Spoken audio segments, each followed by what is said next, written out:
A 13-year-old boy saw his father handcuffed in court, and everyone laughed at his poor clothes. When he raised his trembling hands to heaven, the judge dropped his pen. Thomas stood in front of the cracked mirror in the bathroom, his fingers fumbling with the buttons of his faded denim shirt. The morning light filtering through the dirty window made the worn fabric look even more shabby. He'd washed it 3 times last night, hoping to make it look presentable for court. "Thomas?" His mother's voice carried from the kitchen. "You need to hurry up, baby. We can't be late today."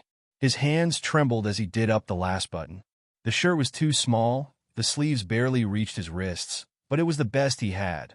He could hear his younger siblings arguing over the last piece of bread in the kitchen.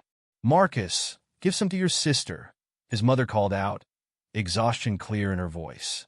She'd just returned from her night shift cleaning offices downtown. Thomas took one last look in the mirror. The 13-year-old boy staring back at him looked scared. His dark skin seemed ashen, and his usually bright eyes were dull with worry. The memory of his father being arrested at the supermarket 2 weeks ago flashed through his mind. "Please, officer, you don't understand," his father had pleaded, face pressed against the cold floor. "My kids, they haven't eaten in 2 days." The security guard hadn't cared. Neither had the store manager, who'd watched with crossed arms as they handcuffed Thomas's father over 2 loaves of bread, some cheese, and basic toiletries. "Thomas!" His mother called again. He hurried to the kitchen of their small apartment. Marcus, 9, and Lisa, 7, sat at the wobbly table, now sharing the last slice of bread. Their mother stood by the sink, still in her cleaning uniform, dark circles under her eyes. "Did you find anything in the box?" she asked quietly. Thomas nodded and pulled out his grandmother's rosary from his pocket. The wooden beads were worn smooth from years of prayers. His grandmother had passed away last year, but he remembered how she'd always say that faith could move mountains. "She'd be proud you're taking it today," his mother said, trying to smile. She ran her hands over her uniform. "I wish I had time to change, but we need to catch the 7:30 bus." "Mama, why can't we see Daddy at home?" Lisa asked, crumbs on her chin. Their mother's face tightened. "Remember what we talked about, baby? Daddy. He needs to see some important people today. That's why Thomas and I have to go to the big building downtown." "The court," Marcus said importantly. "Because Daddy took food without paying." "Marcus!" Their mother snapped, then immediately softened. "I'm sorry, baby. Yes, that's where we're going. Now both of you, get your backpacks. Mrs. Johnson next door will take you to school today." Thomas helped Lisa clean her face while their mother gathered her purse and the few documents they had. The weight of the day ahead pressed down on his shoulders. He knew what everyone was thinking, but not saying, if things went wrong today, their father might go to prison. They left the apartment in silence, the morning air still cool. Thomas could see other people heading to work in suits and nice clothes. He tugged self-consciously at his tight shirt sleeves. The bus stop was crowded with morning commuters. Thomas and his mother stood apart from the others, neither speaking. He could feel people looking at them, his mother in her cleaner's uniform, him in his old shirt. He clutched the rosary in his pocket tighter. When the bus arrived, they found seats near the back. As they traveled downtown, the buildings grew taller, cleaner, more intimidating. Thomas watched his neighborhood disappear behind them, each mile bringing them closer to the courthouse. "Thomas," his mother said softly, "whatever happens today, your father loves you very much. You know that, right?" He nodded, not trusting himself to speak. The courthouse came into view, a massive stone building with tall columns and broad steps leading to heavy wooden doors. Thomas had never felt smaller than when he looked up at those doors. "Ready?" his mother asked as the bus stopped. Thomas gripped the rosary harder and stood up. No, he wasn't ready. But he followed his mother off the bus anyway, each step heavy as they approached the courthouse. People in suits and polished shoes rushed past them up the steps. Security guards stood at the entrance, their faces stern and unwelcoming. His mother squeezed his hand. "Remember what Grandma always said about faith? That it's stronger than fear," Thomas whispered. They climbed the steps together, mother and son, toward whatever waited for them behind those huge wooden doors. The morning sun beat down on Thomas's back, making him sweat in his tight denim shirt, but he kept walking. His father needed him today, and he wouldn't let fear stop him from being there. The guards at the entrance eyed them carefully as they approached. Thomas could feel his heart pounding against his ribs. This was it, the morning that would decide everything. He touched the rosary in his pocket one last time before they reached the security checkpoint, praying silently that somehow, some way, this day would end with his father coming home. The security guard waved his metal detector wand over Thomas's skinny frame. "Empty your pockets, kid." Thomas pulled out the rosary, placing it carefully in the plastic tray. The guard barely glanced at it before waving them through. Thomas's mother went next, her cleaning uniform drawing sideways glances from the suited lawyers rushing past. They followed the signs to courtroom 302's waiting area. The hard wooden benches were already half full with other families. Thomas noticed he wasn't the only kid there, but he was the only one wearing such worn clothes. "Over there," his mother whispered, pointing to an empty spot on the last bench. They sat down, and Thomas immediately felt the eyes of others on them. A woman in a business suit pulled her designer purse closer when they passed. Thomas pretended not to notice. "Mrs. Williams?" A tired-looking man in a rumpled suit approached them. "I'm Mark Stevens, the public defender assigned to your husband's case." Thomas's mother stood up, shaking his hand. "Thank you for meeting us early, Mr. Stevens. This is my son, Thomas." The lawyer nodded at Thomas but didn't shake his hand. "I've reviewed your husband's case. Given that this is his first offense, we might have some options. But I need to be honest, the prosecutor is pushing hard on this one." Thomas barely heard the rest of their conversation. His mind drifted to last summer, before everything went wrong. His father had taken them to Belle Isle Park for a picnic. They couldn't afford much, just sandwiches and some fruit. But his father had made it feel special. "Look there, Tommy," his father had said, pointing to a blue heron by the water. "You know what Grandma used to say about herons? They remind us to stand tall, even in deep waters." The memory made Thomas's throat tight. Would they ever have days like that again? A door opened, and two officers led in a handcuffed man. Thomas sat up straight, but it wasn't his father. The man's family a few benches over burst into tears. "Thomas?" His mother's voice brought him back. "Mr. Stevens needs to talk to you about testifying." The lawyer leaned down, his coffee breath making Thomas lean back slightly. "Listen, son. The judge might call you as a character witness. If that happens, you need to be clear and respectful. Address him as Your Honor. Don't interrupt. And most importantly, stick to answering exactly what you're asked. Understand?" Thomas nodded, but his mind was spinning. What if he said the wrong thing? What if he made things worse? "Here's what will happen," Stevens continued. "The prosecutor will present the evidence, security footage from the store, testimony from a manager. Then we'll present our side. Given your father's clean record and the circumstances, we're pushing for community service instead of jail time." "And that would mean he could come home?" Thomas asked, his voice small. Stevens adjusted his tie. "If the judge agrees, yes. But I need to prepare you. The prosecutor is arguing that the premeditated nature of the theft, along with the quantity taken, warrants a stricter sentence." Thomas's mother grabbed his hand. Her palm was sweaty. "How strict?" "Up to 2 years." The words hit Thomas like a physical blow. 2 years. Lisa would be 9 before she saw their father again. Marcus would be starting middle school. More families filled the waiting room. A baby started crying somewhere. Thomas watched a man in an expensive suit walk past, talking loudly on his phone about dinner reservations. The door opened again. This time, Thomas recognized the figure in handcuffs. "Daddy," he whispered. His father looked smaller somehow. The orange jumpsuit hung loose on his frame, and his usually neat hair was unkempt.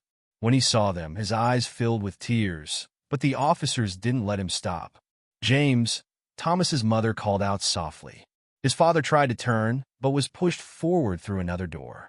"That's the holding area," Stevens explained. "You'll see him properly in the courtroom." Thomas pulled out his grandmother's rosary, running his fingers over the beads. He remembered how his father used to sit on the edge of his bed, helping him with math homework.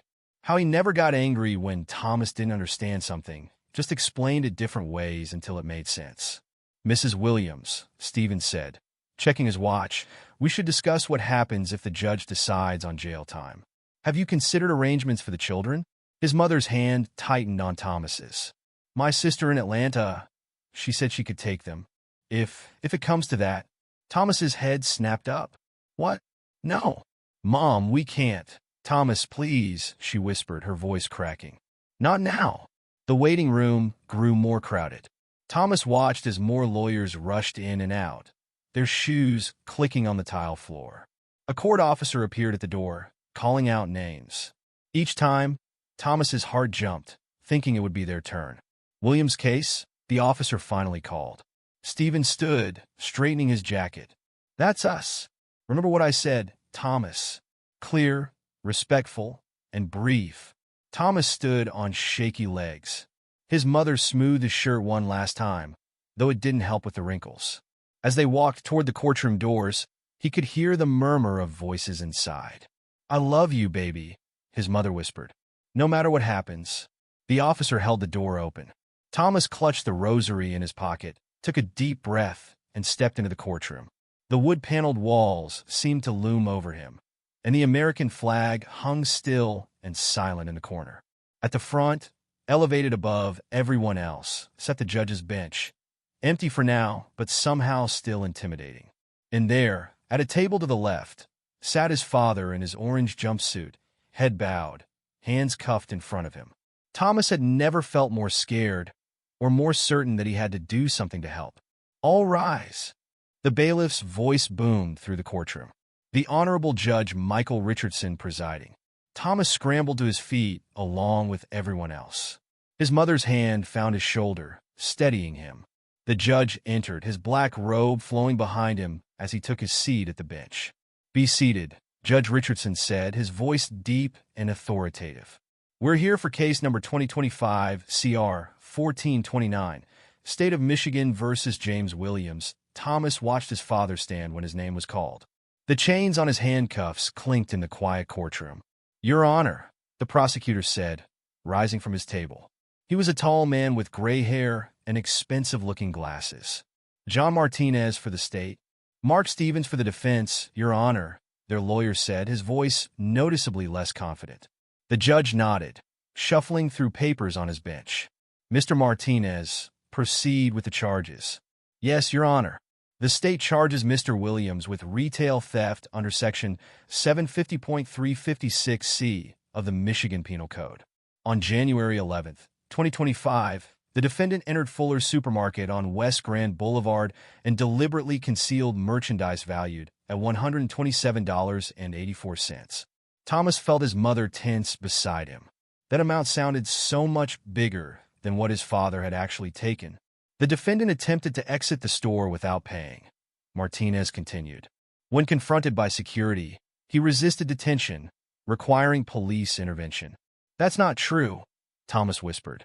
His mother squeezed his hand, signaling him to stay quiet. Martinez walked to the judge's bench, holding up some papers. We have security footage, Your Honor, showing the defendant hiding items in his coat. We also have sworn statements from the store manager and security guard. The judge accepted the papers, reading them carefully. Thomas couldn't take his eyes off his father, who sat slumped in his chair, staring at his cuffed hands. Your Honor, Stevens stood up. If I may, my client has no prior criminal record. He's a father of 3 who lost his job at the auto plant last year. This wasn't a case of greed. It was desperation. Martinez scoffed. Desperation doesn't excuse breaking the law, Your Honor. The defendant made a calculated decision to steal. The security footage shows him checking for cameras, choosing his moment. This wasn't a spontaneous act. The courtroom felt suffocating. Thomas could hear whispers behind him, feel the stares of strangers judging his father. A woman in the jury box shook her head disapprovingly. The items stolen, Stevens countered, were basic necessities. 2 loaves of bread, cheese, milk, toiletries, and candy bars, Martinez interrupted. Let's not paint this as purely survival, counsel. Thomas remembered those candy bars. His father had promised Lisa and Marcus a treat for their good report cards. They'd been so excited, not knowing there was no money for even small rewards anymore. Your Honor, Martinez approached the bench again. The state recognizes Mr. Williams's lack of prior offenses. However, we cannot ignore the premeditated nature of this crime. The defendant's actions show clear intent to deceive. Judge Richardson leaned forward. Mr. Stevens, does your client wish to make a statement? Thomas watched his father stand slowly. The orange jumpsuit made him look sickly under the fluorescent lights. Yes, Your Honor, his father's voice cracked. I know what I did was wrong. But my children, we've been stretching one meal into two for weeks. My youngest, Lisa, she's 7.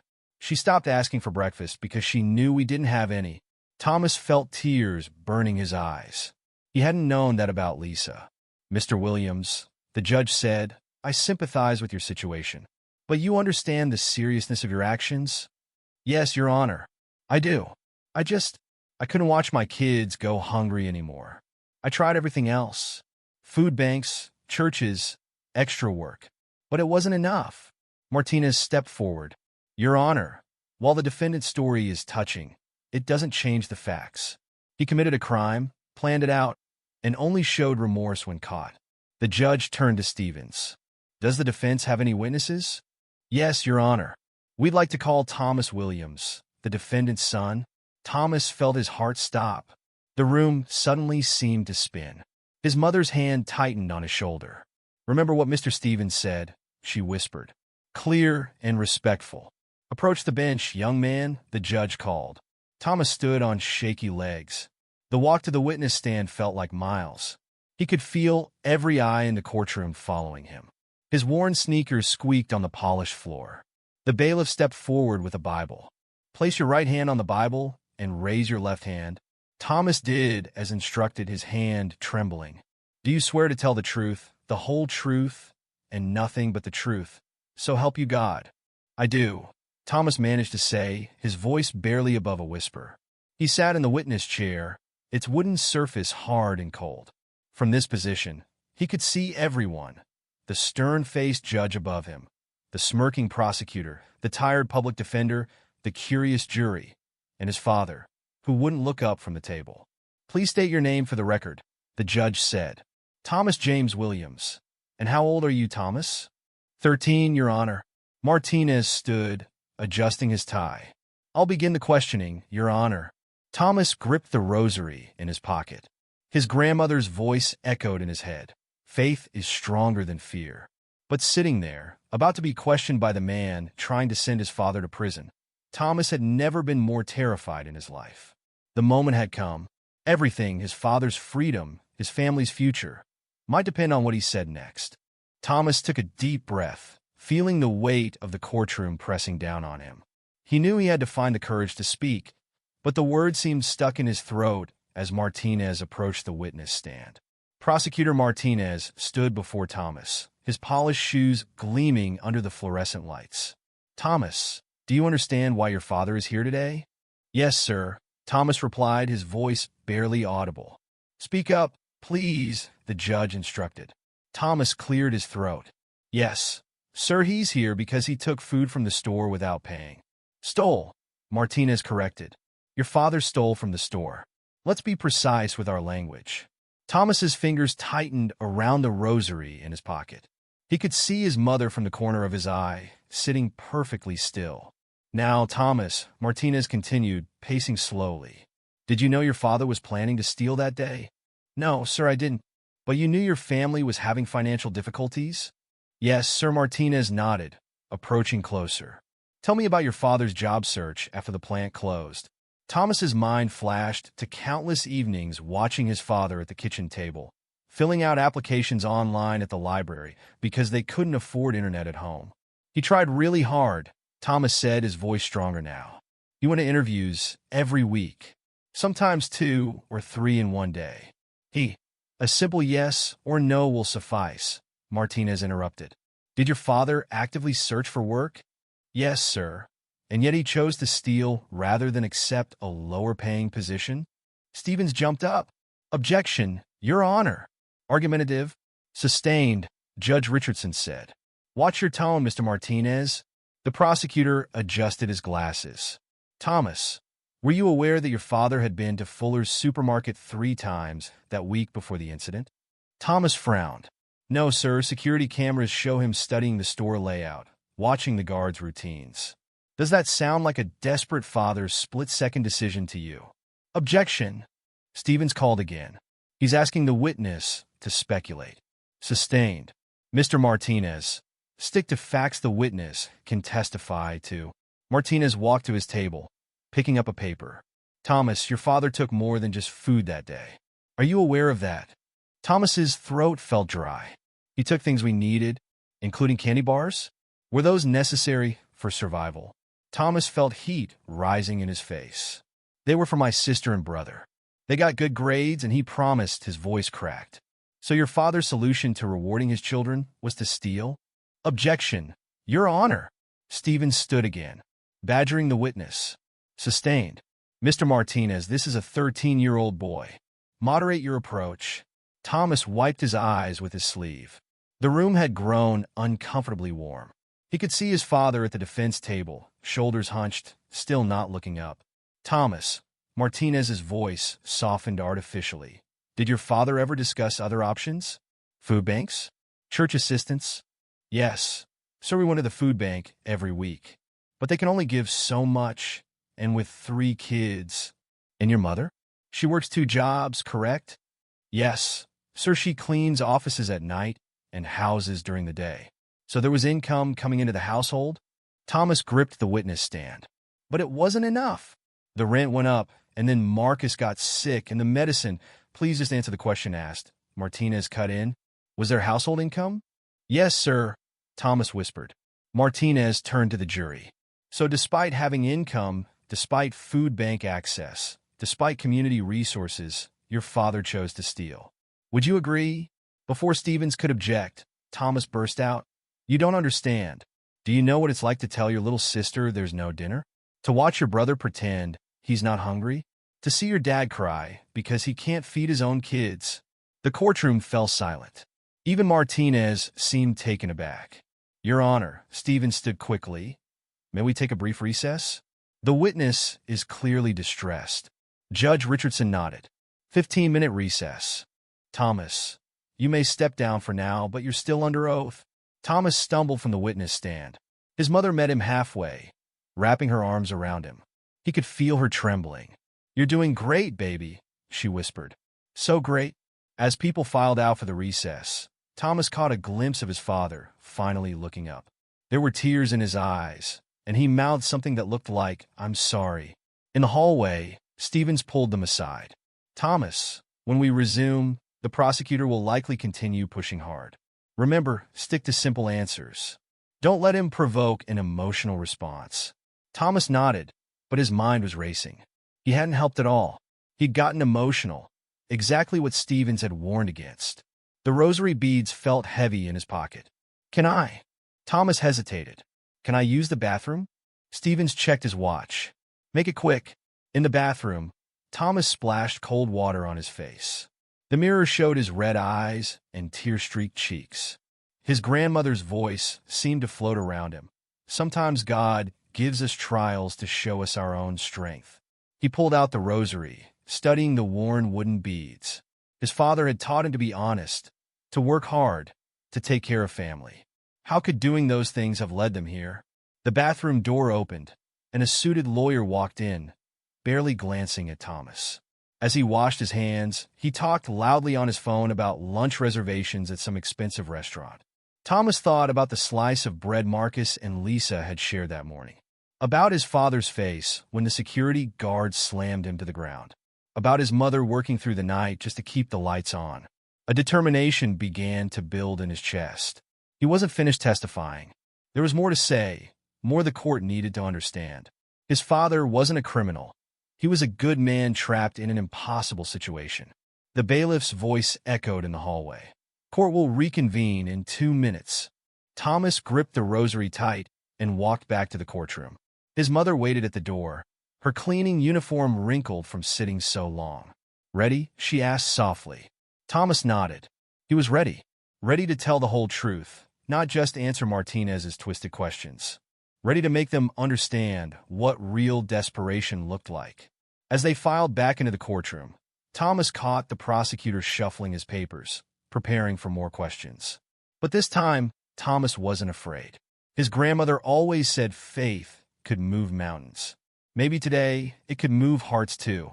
Court is back in session, Judge Richardson announced, tapping his gavel. Mr. Martinez, you may continue your questioning. Thomas settled back into the witness stand, his palms sweaty but his chin held high. The prosecutor approached, holding a new stack of papers. Thomas, Martinez began, let's discuss the security footage from that day. Were you aware that your father visited 3 different stores before settling on Fuller's supermarket? Thomas's confidence wavered. No, sir, the security cameras at Fuller show your father spending 45 minutes inside the store. Does that seem like a desperate grab for food to you? Objection, Stevens called out. Speculation. Sustained, the judge replied. Rephrase, Mr. Martinez. The prosecutor nodded. Thomas, in your earlier testimony, you mentioned your father's dedication to providing for your family. Would you say he's generally a careful, planning type of person? Yes, sir, he always made sure we. So he thinks things through before acting? Thomas felt the trap closing. Usually yes. Martinez walked to his table and picked up a paper. Your Honor, I'd like to enter into Evidence Exhibit C, the complete inventory of items taken from the defendant. Thomas watched his father's head sink lower. His mother's soft crying reached his ears from the gallery. The total value was $127.84, Martinez read. This included 2 loaves of bread, cheese, milk, canned goods, toiletries, candy bars, and, he paused for effect, a bottle of cologne. A murmur went through the courtroom. Thomas's stomach clenched. Thomas, does your father typically wear cologne? No, sir, but so this wasn't just about feeding your family, was it? This was about taking what he wanted. Objection. Stevens stood. Argumentative. Withdrawn, Martinez said smoothly. Thomas, did your father ever discuss looking for work outside Detroit? Some places were too far. We don't have a car anymore, and bus fare. A simple yes or no. Thomas swallowed hard. Yes. And did he pursue those opportunities? He couldn't. He needed to be home for us, and Mom works such long hours. Martinez cut him off again. So he chose to remain unemployed rather than take available work? Tears burned Thomas's eyes. That's not fair. He couldn't leave us alone all day. Your Honor, Stevens interjected, I must object to this line of questioning. The witness is a minor, and these questions about family financial decisions are beyond his scope. Judge Richardson leaned forward. Sustained. Mr. Martinez, move on. The prosecutor adjusted his glasses. Thomas, are you aware that the security guard suffered a sprained wrist during your father's arrest? Thomas's mouth went dry. His father had never fought anyone in his life. He didn't mean to, Thomas whispered. He was scared. Scared of facing the consequences of his actions? No. Scared of leaving us alone. Scared of what would happen to us if he got caught stealing. Martinez finished, which suggests he knew exactly what he was doing. Stevens jumped up. Objection, Your Honor. This is badgering. Sustained.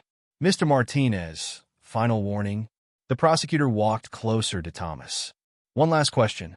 If your father was truly desperate, why didn't he seek help from social services? Why didn't he apply for emergency assistance? Thomas gripped the rosary in his pocket so hard the beads dug into his palm. He did. We waited for hours at the office. They said it would take weeks to process. We filled out all the papers, but nothing happened fast enough. And that justified breaking the law. Before Stevens could object, Thomas burst out. What were we supposed to do? Just starve? The courtroom fell silent. Thomas could hear his own heart pounding. His father had finally looked up, face streaked with tears. Martinez turned to the judge. Your Honor, given the premeditated nature of the crime, the state recommends the maximum sentence of 2 years. Mr. Williams showed clear intent, caused injury to security personnel, and took non-essential items beyond basic necessities. No! Thomas's mother's cry pierced the silence. Please, he's all we have.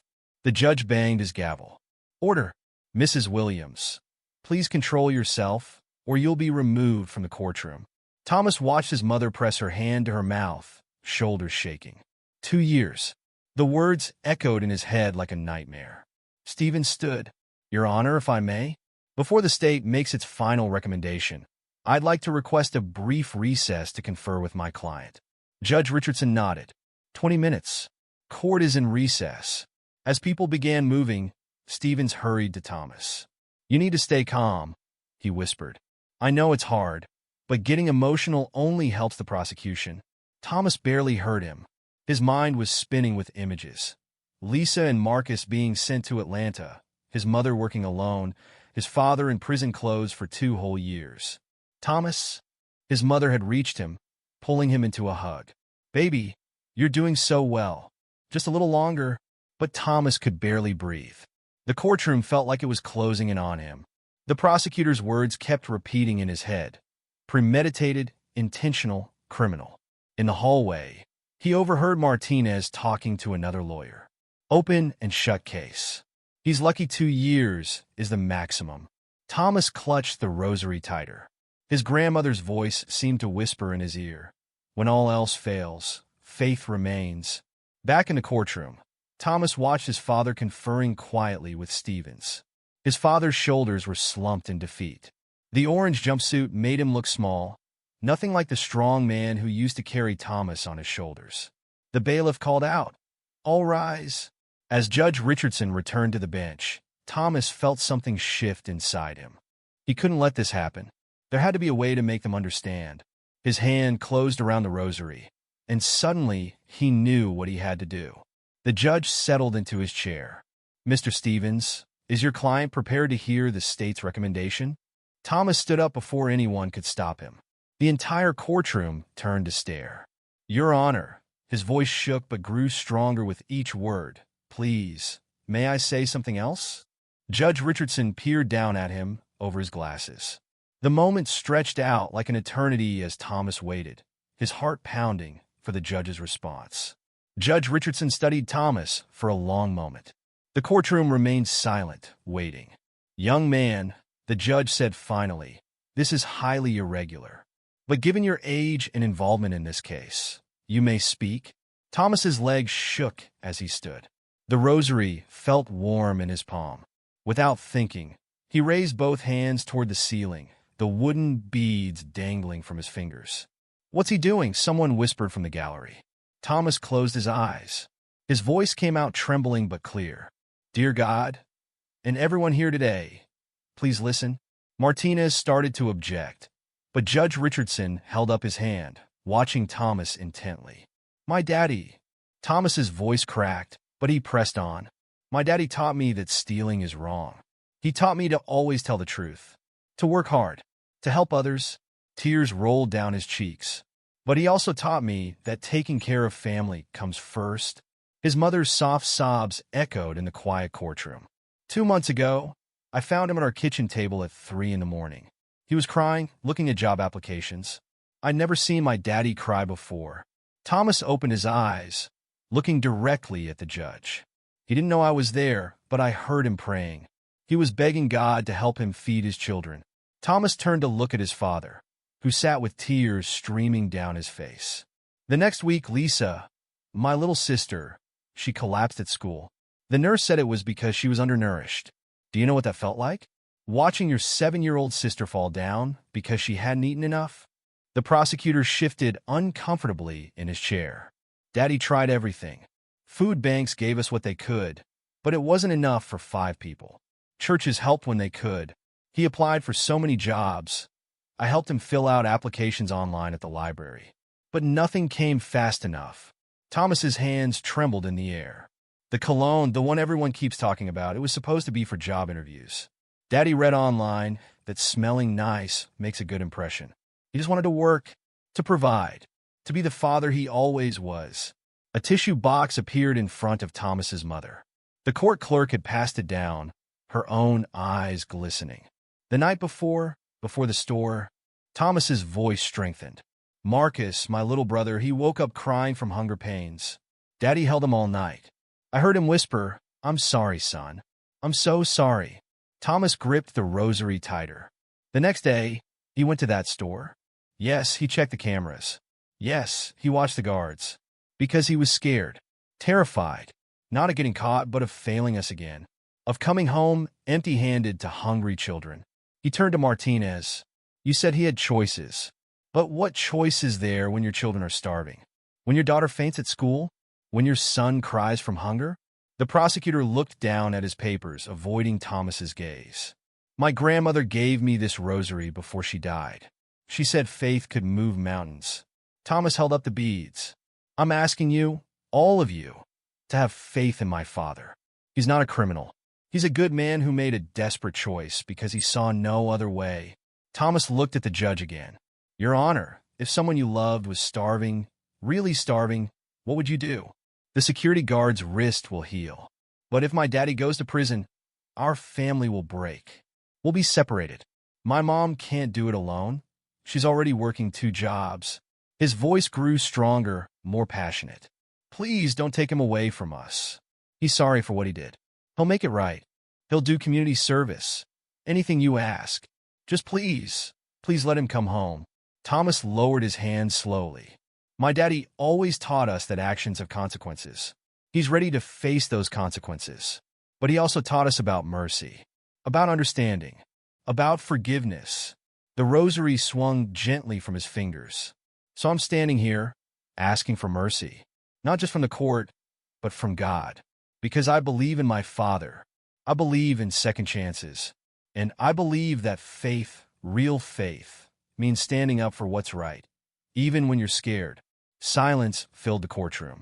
Thomas could hear his own heart beating. May God forgive my father, he said softly, and may you find it in your hearts to do the same. The quiet stretched on. Nobody moved. Even the court reporter's hands had stilled on her keyboard. Judge Richardson removed his glasses, wiping them slowly with a cloth. When he spoke, his voice was different, softer, more human. Mr. Stevens, he said, approach the bench. Mr. Martinez, you as well? Thomas sat down, his legs finally giving out. His mother reached across the gallery rail to squeeze his shoulder. The lawyers huddled with the judge, speaking in low voices. Thomas watched his father, who hadn't stopped crying. Their eyes met across the courtroom, and his father mouthed the words, I love you. After what seemed like forever, the lawyers returned to their tables. Judge Richardson cleared his throat. In my 30 years on the bench, he began, I've heard many testimonies, but few have moved me like this young man's words today. He looked directly at Thomas. Your faith in your father, your courage in speaking up, it reminds us that justice must be tempered with mercy. Thomas held his breath. The whole courtroom seemed to be holding its breath with him. The judge turned to James Williams. Stand, Mr. Williams. Thomas watched his father rise slowly, chains clinking. What you did was wrong, the judge said firmly. The law is clear on that. However, he paused, looking at Thomas again. The circumstances are extraordinary. And sometimes, extraordinary circumstances call for extraordinary mercy. Thomas felt his mother's hand tighten on his shoulder. I am prepared to offer an alternative sentence, Judge Richardson continued. But first, I need your word, your solemn promise, that you will never again take this path, no matter how desperate things become. You have my word, Your Honor, Thomas's father said, his voice thick with emotion.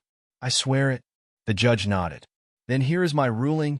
Thomas clutched the rosary, his grandmother's words echoing in his mind. Faith is stronger than fear.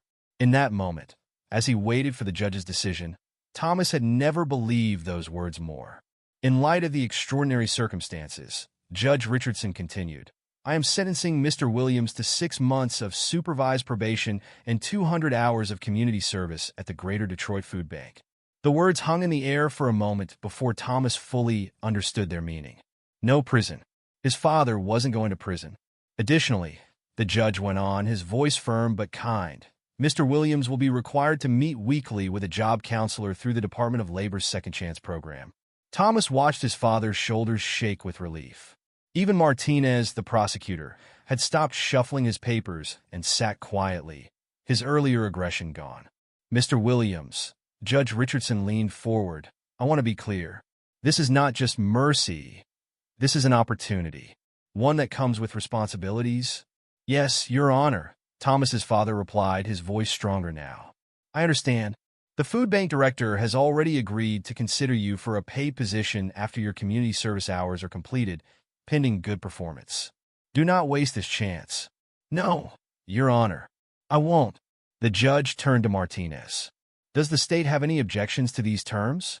The prosecutor stood slowly, straightening his tie. His face had lost its earlier hardness. No, Your Honor. The state is satisfied with these terms. Very well. Judge Richardson looked at Thomas. Young man, your faith and courage today have taught this court a valuable lesson. Sometimes we must look beyond the letter of the law to see the full humanity of those before us. Thomas clutched the rosary tighter, tears rolling down his cheeks. Officer, the judge called to the bailiff, please remove Mr. Williams's restraints. The sound of handcuffs unlocking echoed through the quiet courtroom. Thomas watched the chains fall away from his father's wrists, leaving red marks behind. Court is adjourned, Judge Richardson announced, bringing down his gavel one final time. The gallery erupted in movement and whispers. Thomas's mother was already rushing forward, pulling him into a tight hug. You did it, baby, she whispered, her tears soaking his shirt. You did it? Thomas looked over his mother's shoulder. His father stood free now, rubbing his wrists and talking quietly with Stevens. The public defender was actually smiling. Thomas? A voice called. He turned to see Martinez approaching. His earlier courtroom demeanor completely changed. I owe you an apology, the prosecutor said quietly. I got caught up in the law and forgot about the human beings involved. Your words, they reminded me why I became a lawyer in the first place. Before Thomas could respond, Martinez reached into his pocket and pulled out a business card. I have some contacts at several nonprofits that help families in crisis. Please have your parents call me. We'll find some resources to help. Thomas's mother took the card with trembling hands. Thank you, she whispered. Don't thank me, Martinez replied, glancing at Thomas. Thank your son. He taught us all something today. As the prosecutor walked away, Thomas finally saw his father approaching. Without the jumpsuit, without the chains, he looked like himself again, just tired and thinner than before. Daddy, Thomas whispered. His father dropped to his knees, pulling both Thomas and his mother into a tight embrace. My boy, he said, voice breaking. My brave, beautiful boy. They stood like that for a long moment, holding each other while the courtroom slowly emptied around them. Thomas could feel his father's heart beating against his chest, strong and steady and free. Mr. Williams? Stevens approached carefully, not wanting to interrupt the moment. We need to go over some paperwork for your release and probation terms, Thomas's father nodded, slowly releasing his family. But before he turned to follow Stevens, he cupped Thomas's face in his hands.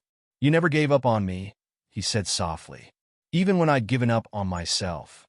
I couldn't, Thomas replied, holding up the rosary. Grandma always said, faith is stronger than fear, his father finished, smiling through his tears. She was right, and you proved it today. A court officer approached with forms to sign. As his father turned to deal with the paperwork, Thomas felt a hand on his shoulder. He looked up to see Judge Richardson standing there, his black robes traded for a regular suit. That was quite a prayer, the judge said quietly. I didn't plan it, Thomas admitted. It just came out. Judge Richardson smiled. Those are often the most powerful kind. He paused, looking thoughtful. You know, in all my years on the bench, I've seen countless cases of theft. But very few defendants have had someone believe in them the way you believe in your father. He's a good man, Thomas said firmly. He just needed someone to see it. You made us see it. All of us. The judge squeezed his shoulder. Don't ever lose that faith, Thomas. The world needs more of it. As the judge walked away, Thomas watched his father signing papers at the clerk's desk. His mother stood nearby, already on her phone, probably calling Mrs. Johnson to tell her she could bring Marcus and Lisa home. Home. They were all going home together. The courtroom was almost empty now. Afternoon sunlight streamed through the high windows, making the wooden panels glow. Thomas sat in one of the gallery benches, suddenly exhausted but happy. He looked down at his grandmother's rosary, running his fingers over the worn beads. Thank you, he whispered, not sure if he was talking to his grandmother or God or both. Ready to go, Tommy? His father called, holding the last signed form. Thomas stood, tucking the rosary safely in his pocket. Yes, he was ready. Ready to go home. Ready to be a family again. Ready for whatever came next. because now he knew something his grandmother had tried to teach him all along, that faith wasn't just about praying. Sometimes it was about standing up when you're scared. Sometimes it was about speaking truth to power. And sometimes, like today, it was about believing in someone even when the whole world had stopped believing. As they walked toward the courtroom doors together, Thomas felt different, stronger, like he'd walked in as a child, but was walking out as something more. His father's arm wrapped around his shoulders, and he could feel the rosary in his pocket, a reminder that miracles still happened. They stepped out into the bright afternoon sun, a family still whole, still together, ready to face whatever came next. And Thomas knew, deep in his heart, that they would face it together. The afternoon sun felt different on Thomas's face as they walked down the courthouse steps. His father's arm was still around his shoulders, solid and real, no longer bound by handcuffs. "We need to pick up your belongings from processing," Stevens said, checking his watch. "Then we'll review the probation requirements. It shouldn't take more than an hour." Thomas's mother squeezed his father's hand. "I should call work, tell them I can't come in tonight?" "No," his father said firmly. "We need every dollar right now. I'll be home when you get back." "Promise?" she whispered. "Promise." He kissed her forehead. "Nothing could keep me away now." They followed Stevens through the courthouse's lower level to the processing office. The fluorescent lights buzzed overhead as they waited in plastic chairs. "Here's what happens next," Stevens explained, pulling out some papers. "The food bank orientation starts Monday at 8 a.m. You'll need to log your hours carefully. Miss even one session, and we're back in court. Understand?" Thomas's father nodded, taking the papers. "Yes, I won't mess this up. The job counselor will contact you tomorrow to set up your first meeting." And here, Stevens handed over more forms, information about local food assistance programs, legitimate ones. The prosecutor wasn't just being nice. Those nonprofit connections could really help. Thomas watched his father's hand shake slightly as he took the papers. 2 hours ago, those same hands had been in chains. James Williams, a bored-looking clerk, called from behind a window. They approached the counter. The clerk pushed a plastic bag through the window slot. "One wallet, one belt, one watch, one wedding ring. Sign here." Thomas's father picked up the pen, then paused. "The cologne? The one from the store?" "Evidence," the clerk said flatly. "Won't be returned." His father nodded and signed the form. Thomas watched him slip the wedding ring back on his finger, then fasten his watch, the one Grandma had given him before she died. "Ready?" Stevens asked, gathering his briefcase. "Just one moment." Thomas's father turned to face them properly for the first time since the hearing. His eyes were red but clear. "I need to say something." He knelt down to Thomas's level, just like he used to do when Thomas was smaller. "Son, what you did in there? I've never been more proud in my life. But I need you to know something." His voice cracked. "I'm so sorry you had to do it at all." "Daddy, no, let me finish. I'm sorry you had to see me in chains. Sorry you had to defend me in court. Sorry you had to grow up so fast because I couldn't provide." He wiped his eyes. "You should never have had to carry that burden." Thomas pulled out the rosary. "But that's what family does. We carry each other." His father pulled him into a tight hug. Thomas could smell the institutional soap they used at the jail, but underneath was still his father's familiar scent. "Mr. Williams," Stevens said gently, "we should finish the paperwork." They rode the elevator back up to the main floor. Through the lobby windows, Thomas could see the city stretching out before them. The same Detroit as this morning, but somehow different. "I can handle the rest," his father told them. "You two should go home. The kids will be back from school soon." Thomas's mother hesitated. "Are you sure?" "I'm sure." He kissed her softly. "I'll be home for dinner." "Real dinner." "I'll stop at the store on the way." "The store?" Thomas felt a flash of panic. His father smiled sadly. "A different store? And this time, I'm paying." He pulled out his wallet, removing a crumpled $20 bill. "Had this when they arrested me. Not much, but it's a start. Martinez gave me some food bank addresses," Thomas's mother said. "Real ones with evening hours. We could go tomorrow?" "Together," his father nodded. "No more shortcuts. No more desperate measures." Stevens checked his phone. "They're ready for us upstairs. Mrs. Williams, the bus station is 2 blocks east." "Thomas." He held out his hand. Thank you for teaching this old lawyer something about justice today. Thomas shook his hand, feeling grown up. His mother adjusted his shirt collar. Still the same worn denim from this morning, but it didn't seem to matter anymore. Go on home, his father said. I'll be there soon. Just got to sign some papers, check in with the probation office, then straight home. Promise? Thomas asked. Cross my heart. His father made the gesture, just like he used to when Thomas was little. No more separations. No more choices that could take me away from you. They hugged one last time. Then Thomas and his mother walked out into the afternoon sun. The bus stop was crowded with people heading home from work. No one stared at them now. They were just another family going home. On the bus, Thomas's mother pulled out her phone. Should we tell Marcus and Lisa? Not yet, Thomas said. Let's surprise them when Daddy walks through the door. She smiled, a real smile, the first one Thomas had seen in weeks. You're right. Oh, I should call Mrs. Johnson. Let her know she doesn't need to keep them late today. As she made the call, Thomas looked out the window at the passing city. The same streets they'd traveled that morning looked brighter now. He remembered his father's promise, straight home, and felt the truth of it in his bones. His mother finished the call and took his hand. Mrs. Johnson was crying when I told her. Said she's been praying for us. Like Grandma always said, faith is stronger than fear. They finished together. The bus turned onto their street. Everything looked the same cracked sidewalks, the same worn buildings, the same small playground where Marcus and Lisa sometimes played. But it felt different, knowing his father would be walking these streets again as a free man. They climbed the stairs to their apartment. His mother unlocked the door, then paused. Thank you, she whispered, for believing, for speaking up, for being stronger than any of us knew you could be.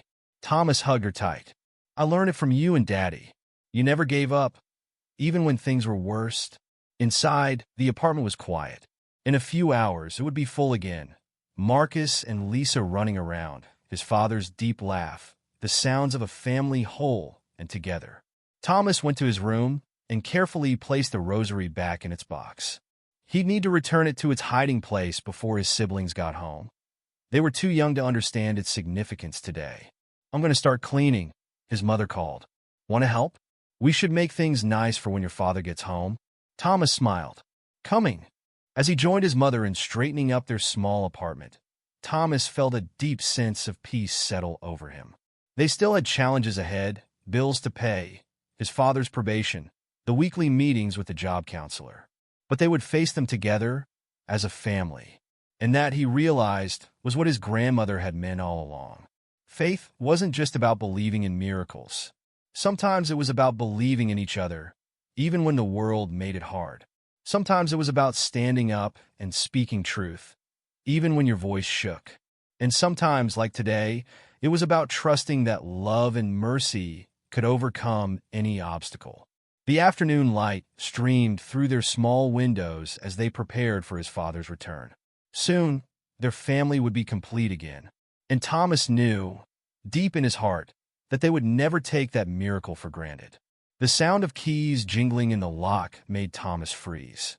He and his mother had spent the last 2 hours cleaning the apartment, and now they stood in the small living room, hearts pounding. The door opened. Daddy! Thomas rushed forward as his father stepped inside, carrying 2 plastic grocery bags. Let me put these down first. His father laughed, but his voice was thick with emotion. He set the bags on the floor, just in time to catch Thomas in a proper hug. His mother joined them, and for a long moment, they just held each other in the doorway of their small apartment. No chains, no guards, no courthouse formality. Just family. I got real food, his father said finally, picking up the bags. Not much, but better than nothing. He carried them to the kitchen counter. Spaghetti, sauce, ground beef, even some garlic bread. Thomas helped unpack the bags while his mother got out their dented pots and pans. The receipt fell out, $19.87. His father had spent almost every cent he had. What time do Marcus and Lisa get home? His father asked, washing his hands at the kitchen sink. Any minute now, Thomas's mother replied. Mrs. Johnson walks them back from the bus stop. As if on cue, they heard running footsteps in the hallway outside. The door burst open. Mama, guess what happened at? Lisa stopped mid-sentence, her backpack sliding off her shoulder. Marcus crashed into her from behind. Hey, move, what are you? Marcus fell silent too. Their father turned from the sink, water dripping from his hands. Hey, kids. Daddy. Lisa launched herself across the room. Marcus was right behind her. Their father dropped to his knees, gathering them both in his arms as they crashed into him. You're home. Lisa kept saying it over and over. You're home. You're home. Marcus was crying too hard to speak, his face buried in their father's shoulder. I'm home, their father confirmed, his own tears falling freely now. And I'm not going anywhere. Thomas watched from the kitchen counter, his own eyes wet. His mother stood beside him, one hand over her mouth, the other gripping the back of a chair. But how? Marcus finally managed to ask, looking up at their father with red eyes. Mrs. Johnson said you had to see important people. I did. Their father stroked Marcus's hair. And thanks to your big brother, those important people understood that I needed to be home with my family. Lisa turned to Thomas.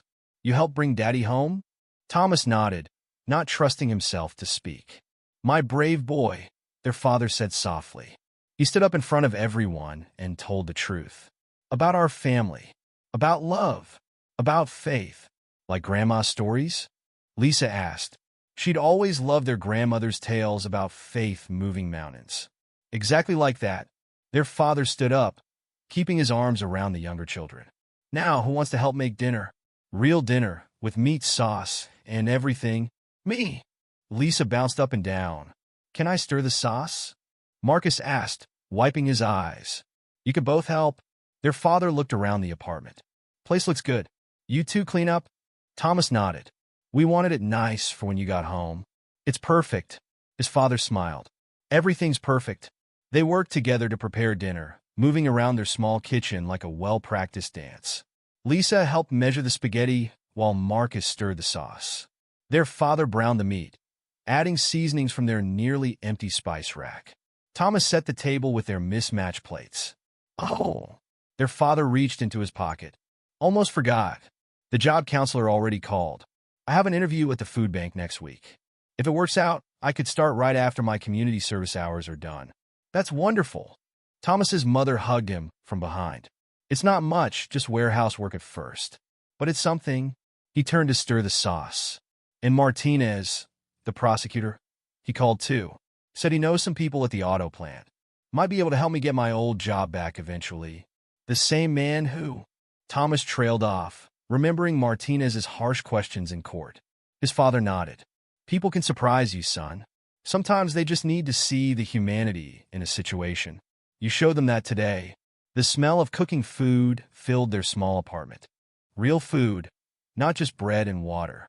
Thomas watched Lisa set the garlic bread on a tray, her face glowing with happiness. 5 minutes until dinner, their father announced. Everyone wash up. They ate together at their small table, all 5 of them, for the first time in weeks. The spaghetti wasn't fancy, but it tasted better than any meal Thomas could remember. Can you help me with my math homework later, Daddy? Marcus asked between bites. I'm having trouble with fractions. Of course. Their father reached across the table to ruffle Marcus's hair. Just like old times. And will you tell us a bedtime story? Lisa pleaded. Please. Every night, their father promised. Every single night. After dinner, they cleaned up together. Thomas washed dishes while his father helped Marcus with homework at the kitchen table. Lisa sat on their mother's lap in the living room, already half asleep. Later, when the younger kids were in bed, Thomas found his father standing in the doorway of their bedroom, just watching them sleep. I almost lost this, his father whispered. Almost lost everything. But you didn't, Thomas said. We're still here. Still together. His father turned to him. Because of you. Because you had faith when I lost mine. I learned it from you and Mom. Thomas pulled out the rosary from his pocket. And from Grandma. His father touched the worn beads gently. She'd be so proud of you. Standing up in that courtroom. Speaking from your heart. That took real courage. I was scared, Thomas admitted. Being brave doesn't mean you're not scared. His father knelt down to eye level. It means doing what's right anyway. That's what you did today. From the living room, they heard the front door open. their mother leaving for her night shift. Last time, their father said, "She gave notice tonight. Once I'm working again, she won't need 2 jobs." Thomas smiled. Everything was changing, but in good ways this time. "Get some sleep," his father said, hugging him tight. "You've earned it." Thomas crawled into bed beside Marcus, listening to his brother's steady breathing. Through the thin walls, he could hear his father in the living room, probably looking through the job counselor's paperwork. He held the rosary in his hand, thinking about everything that had happened that day. The courthouse, the prayer, the judge's mercy, his father's freedom. Grandma had been right all along. Faith really was stronger than fear. As he drifted off to sleep, Thomas felt a deep peace settle over him. Their family had been tested, but they'd emerged stronger. There would be challenges ahead, bills to pay, probation meetings to attend, jobs to find. But they would face them together. His father's voice carried softly from the living room, humming an old hymn their grandmother used to sing. The same one she'd sung while holding this very rosary. Thomas smiled as sleep took him, knowing that when he woke up, his father would still be there. Faith had moved its mountain today. Love had conquered fear. And in their small apartment in Detroit, a family slept peacefully, whole and together, ready to begin again.